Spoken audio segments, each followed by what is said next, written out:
Assalamualaikum warahmatullahi wabarakatuh. Hai kelas, bertemu lagi dengan saya Syahnan. Hari ini kita akan belajar bersama mata pelajaran Bahasa Indonesia dengan materi Asah Kecerdasan dengan Menulis Ikhtisar.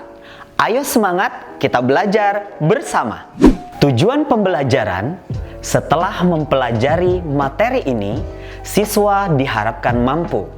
Yang pertama, mengenal dan menentukan butir-butir penting dari buku fiksi dan buku non-fiksi.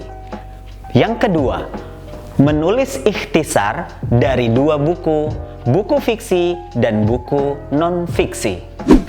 Sudah ada yang tahu apa yang dimaksud dengan ikhtisar? Iya, ikhtisar adalah ringkasan yang memuat hal-hal penting yang berkaitan dengan isi buku, baik buku fiksi maupun non-fiksi. Oke kelas, sebelum kita menulis ikhtisar, kita akan mempelajari bagaimana cara mengidentifikasi butir-butir penting dalam buku fiksi dan non-fiksi. Berdasarkan jenisnya, buku dibedakan menjadi dua, yaitu buku fiksi dan buku non-fiksi. Buku fiksi adalah buku yang berisi rekaan. Isi dalam buku fiksi berupa imajinasi penulis. Salah satu jenis buku fiksi adalah novel. Dan buku non-fiksi adalah buku yang berisi kenyataan ataupun ilmu pengetahuan. Isi buku non-fiksi beraneka macam, seperti kesehatan, ilmu pasti, dan alam semesta.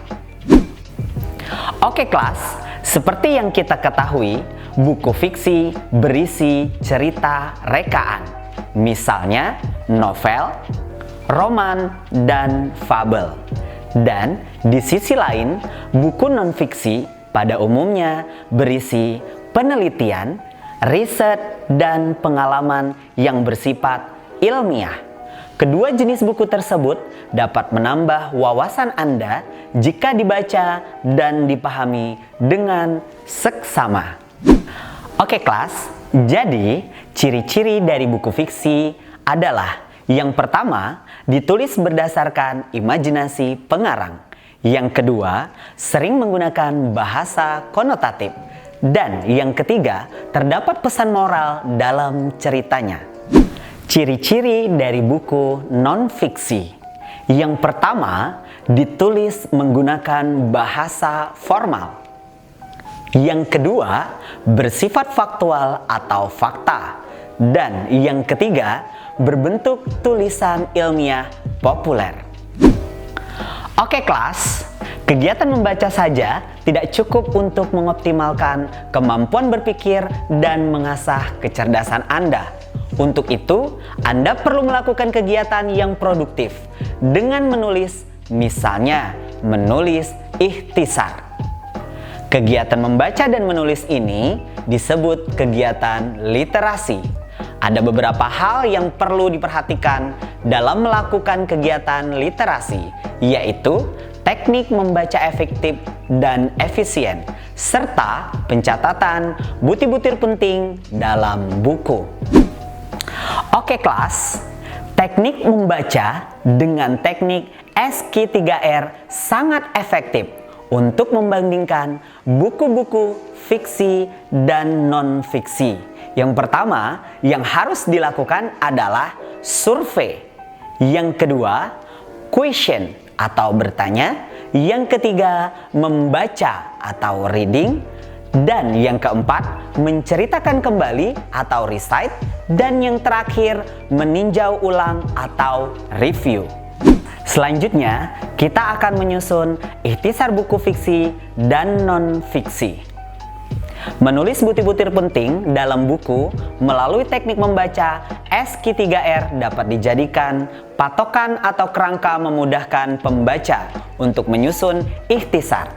Dengan demikian, melakukan teknik membaca SQ3R merupakan langkah awal dalam menyusun ikhtisar buku. Oke kelas, untuk penyusunan ikhtisar dapat dilakukan dengan cara: yang pertama, menggarisbawahi gagasan utama pada setiap bagian buku. Yang kedua, memberi tanda bintang pada pernyataan yang dianggap paling penting. Yang ketiga, menomori bagian yang menyatakan kesatuan argumen secara berurutan. Yang keempat, melingkari atau memberi warna kata-kata kunci yang berkaitan dengan gagasan. Dan yang kelima, menyusun gagasan secara berurutan sesuai alur buku sebagai kerangka ikhtisar. Selanjutnya, sebelum kita menyusun ikhtisar buku fiksi, kita akan menemukan unsur-unsur pembangun fiksi. Yang pertama, ada unsur intrinsik. Di dalamnya terdapat tema. Yang kedua, latar. Yang ketiga, penokohan. Yang keempat, sudut pandang. Yang kelima, alur. Yang keenam, amanat. Dan di dalam unsur ekstrinsik, yang pertama terdapat bahasa, yang kedua latar belakang pengarang, dan yang ketiga nilai-nilai. Oke kelas, jadi dalam mengikhtisar buku fiksi dan non-fiksi, kalian harus mengidentifikasi butir-butir penting dalam buku tersebut. Yang kedua, kalian harus menerapkan teknik membaca ESKI 3R. Demikianlah materi tentang ikhtisar, dan sampai jumpa pada pertemuan pembelajaran Bahasa Indonesia selanjutnya. Wassalamualaikum warahmatullahi wabarakatuh.